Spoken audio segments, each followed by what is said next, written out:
Ed, for today personal tip po, ang aking personal payo for today, ito yung pangatlo, karugtong ito dun sa first and second na tips ko na pagdating sa credit card, no? So, ang aking personal payo naman, dito sa pangatlo, ano naman ang bad side ng credit card, no? Ang bad side ng credit card ay nasa taong gumagamit ng credit card, no?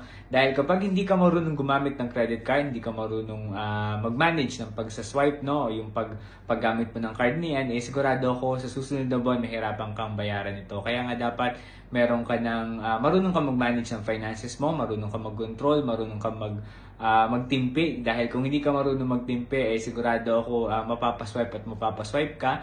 At sa susunod na buwan, mahirapan ka ng bayaran ng buo yung na-swipe mo, no? Kaya nga, ang lagi ko pa rin sinasabi, no, bago tayo mangutang, well, actually, ang credit card is utang kasi yan pag ginamit natin, no?